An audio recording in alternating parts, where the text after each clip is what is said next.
Hello everyone, मैं आशा करती हूँ आप सभी ठीक होंगे। आपके अपने चैनल सपना स्टडी जोन पर आप सभी का स्वागत है।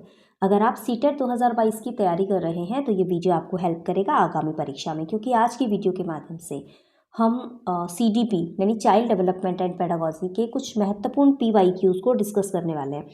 भाई आज का ये वीडियो बहुत आपके लिए हेल्पफुल होने वाला है, क्योंकि इस वीडियो में हमने सन 2011 से लेके अब तक के जो प्रश्न पत्र रहे हैं उनमें से महत्वपूर्ण प्रश्नों को आप तक पहुंचाने का प्रयास किया है।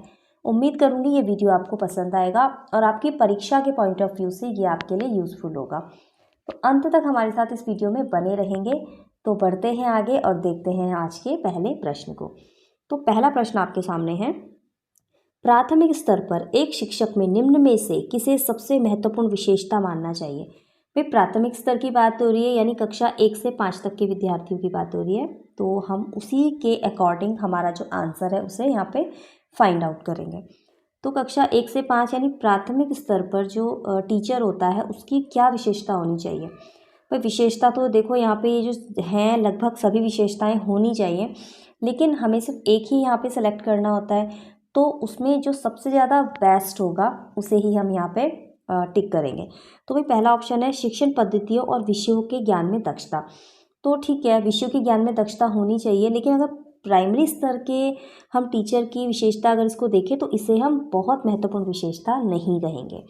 अगला है अति मानक भाषा में पढ़ाने में दक्षता। भाई ऐसा नहीं है, छोटे बच्चे होते हैं उन्हें बहुत ज़्यादा मानक भाषा में पढ़ाने की ज़रूरत नहीं होती है। तो बी ऑप्शन भी हमारा रॉन्ग हो जाएगा।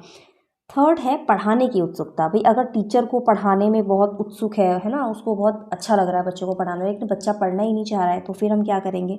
तो पढ़ाने की उत्सुकता भी, ये भी प्राथमिक स्तर के शिक्षक की कोई महत्वपूर्ण विशेषता नहीं मानेंगे। भाई धैर्य और दृढ़ता, यहाँ पे जो करेक्ट आपका ऑप्शन होगा वो होगा ऑप्शन डी, धैर्य और दृढ़ता।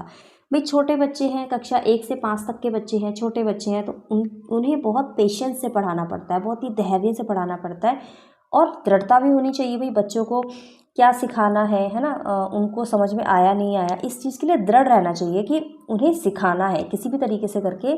जो ज्ञान है वो बच्चों को उसका पूरा नॉलेज होना ज़रूरी है।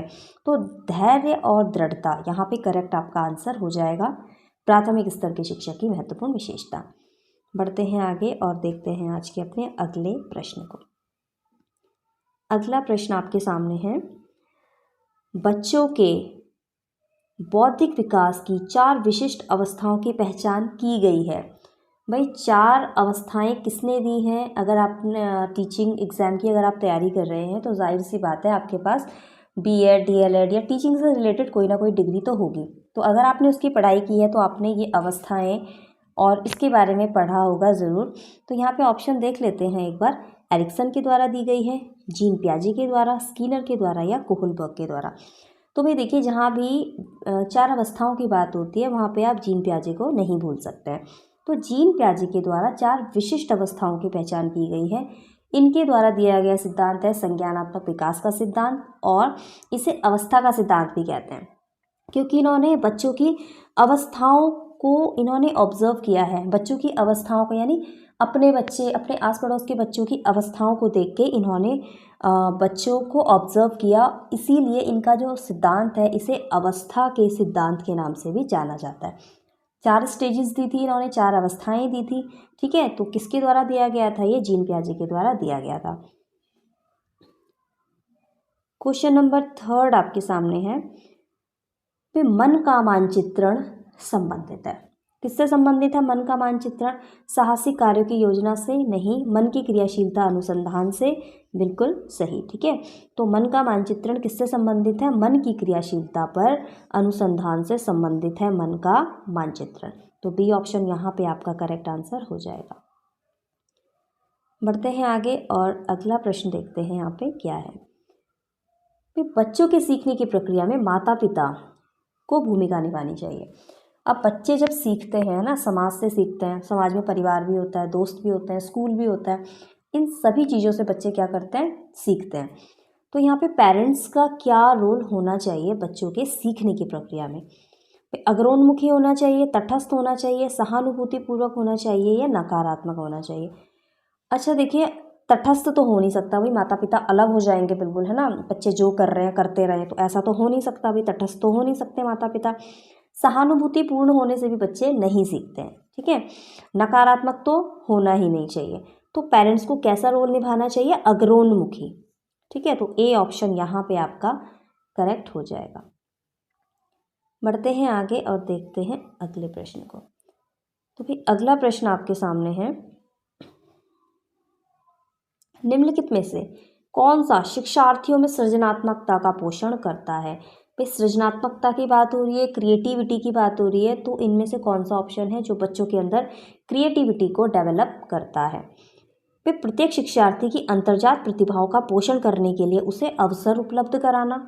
विद्यालय जीवन के प्रारंभ से उपलब्धि के लक्ष्यों पर ध्यान देना, तो नहीं जी, सिर्फ उपलब्धि के लक्ष्यों पर ध्यान देना हमारा उद्देश्य नहीं होता है। परीक्षा में अच्छे अंक लाने के लिए विद्यार्थी को कोचिंग करना, ऐसा होता है क्या कि पेपर में अच्छे नंबर आ जाएं इसलिए बच्चे को कोचिंग भेज दिया जाए, तो ये ऑप्शन भी आपका रॉन्ग हो गया, बी भी रॉन्ग हो गया। अच्छी शिक्षा के लिए व्यवहारिक मूल्य के लिए विद्यार्थियों का शिक्षण, ये ठीक है, ऑप्शन ये सही लग रहा है, ए एंड डी सही लग रहा है। एक बार ए ऑप्शन को दोबारा से देख लेते हैं, क्योंकि यहाँ पे क्रिएटिविटी की बात हो रही है ना, सृजनात्मकता की बात हो रही है, तो यहाँ पे ए ऑप्शन आपका करेक्ट होगा। भाई जब बच्चों को ज़्यादा से ज़्यादा अवसर दिए जाएंगे एक्टिविटी करने के, खोज करने के, इसी से बच्चों के अंदर क्या होगी, क्रिएटिविटी ज़्यादा आएगी, ठीक। तो यहाँ पे प्रत्येक शिक्षार्थी की अंतर्जात प्रतिभाओं का पोषण करने के लिए उन्हें अवसर उपलब्ध कराना, तो यहाँ पे ए ऑप्शन आपका करेक्ट हो जाएगा। बढ़ते हैं आगे और अगले प्रश्न को देखते हैं। तो अगला प्रश्न आपके सामने है जो कि जीन पियाजे की थ्योरी से लिया गया है। प्रश्न देखेंगे, पियाजे के अनुसार निम्न में से कौन सी अवस्था में बच्चा अमूर्त संकल्पनाओं के विषय में तार्किक चिंतन करना आरंभ करता है। भाई कौन सी अवस्था, 4 अवस्थाएं दी हैं जीन पियाजे ने, तो उसमें से कौन सी अवस्था है जिसमें कि बच्चा अमूर्त संकल्पनाओं के विषय में तार्किक चिंतन करने लगता है, बच्चे के अंदर तर्क आ जाता है। तो भाई किस अवस्था में आता है, पहला आपके सामने है औपचारिक संक्रियात्मक अवस्था जो कि 12 वर्ष से ऊपर की अवस्था होती है, मूर्त संक्रियात्मक 7 से 11 वर्ष, पूर्व संक्रियात्मक अवस्था 2 से 7 वर्ष, या संवेदी प्रेरक अवस्था जन्म से 2 वर्ष की अवस्था। तो भाई कौन सी अवस्था होती है जहाँ पे बच्चा तर्क करने लगता है, तार्किक रूप से वो चिंतन करने लगता है, तो ये अवस्था होती है औपचारिक संक्रियात्मक अवस्था, यानी 12 वर्ष से ऊपर की जो अवस्था होती है वहाँ पे बच्चे के अंदर तार्किक चिंतन डेवलप हो जाता है, बच्चा तार्किक रूप से चिंतन करने लगता है। और ये जो जीन पियाजे की है ये इनकी चौथी अवस्था है। बढ़ते हैं आगे, देखते हैं अगला प्रश्न। सीखने के अंतःदृष्टि सिद्धांत को किसने बढ़ावा दिया, पैवलोव ने, वाइगॉस्की ने, जीन पियाजे ने, गैसाल्ट सिद्धांतवादी ने। तो यहाँ पे आपका डी ऑप्शन करेक्ट होगा, गैसाल्ट सिद्धांतवादी ने अंतःदृष्टि सिद्धांत को बढ़ावा दिया था। अगला प्रश्न आपके सामने है, डिसलेक्सिया किससे संबंधित है। भाई डिसलेक्सिया क्या है, एक लर्निंग डिसीज़ है जो कि छोटे बच्चों में पाया जाता है। तो ये किससे संबंधित है, गणितीय विकास से, व्यवहार संबंधी विकास से, पठन विकार से, या मानसिक विकार से। तो ये किससे संबंधित है भाई डिसलेक्सिया, ये संबंधित है पठन विकार से। इस प्रॉब्लम में क्या होता है कि बच्चों को पढ़ने में प्रॉब्लम होती है, वो पढ़ते टाइम अटकते हैं, ठीक है। तो पठन विकार किससे संबंधित है, डिसलेक्सिया जो डिसीज़ है, सॉरी लर्निंग डिसेबिलिटी है, उससे संबंधित है। तो यहाँ पे आपका जो करेक्ट आंसर हो जाएगा वो हो जाएगा ऑप्शन सी। अगला प्रश्न आपके सामने है प्रश्न संख्या 9।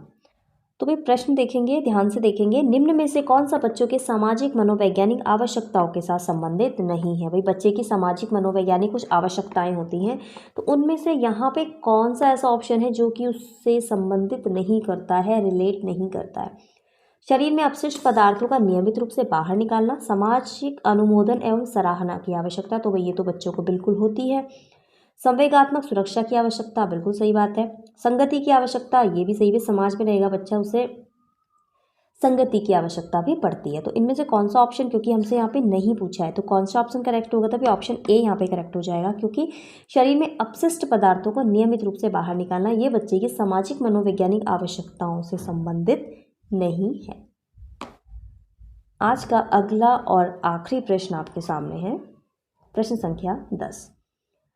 तो प्रश्न संख्या 10 क्या कहता है, वह कौन सा स्थान है जहां बच्चे के संज्ञानात्मक विकास को सबसे बेहतर तरीके से परिभाषित किया जा सकता है। वे कहाँ पे बच्चे का संज्ञानात्मक विकास बहुत ही प्रभावी तरीके से होता है, तो कहाँ पे होता है भाई, विद्यालय, कक्षा, पर्यावरण, सभागार, घर या खेल का मैदान। तो सभी को पता है भाई आपको, यहाँ पे विद्यालय, कक्षा, पर्यावरण एक ऐसा स्थान है जहाँ पे कि बच्चे का संज्ञानात्मक विकास बहुत ही बेहतर तरीके से हो सकता है। तो ऑप्शन ए आपका यहाँ पे करेक्ट आंसर हो जाएगा। तो ये थे आज के कुछ महत्वपूर्ण प्रश्न जो कि आपके लिए सीटेट पेपर 1 एंड पेपर 2 दोनों में समान रूप से उपयोगी हैं। उम्मीद करूंगी वीडियो आपको पसंद आया होगा, प्रश्न आपके लिए हेल्पफुल रहे होंगे। ऐसे ही प्रश्नों को मैं आपके लिए लाती रहूंगी। अब हम मिलेंगे अगली वीडियो में ऐसे ही कुछ महत्वपूर्ण प्रश्नों के साथ। तब तक के लिए आप सभी को गुड बाय।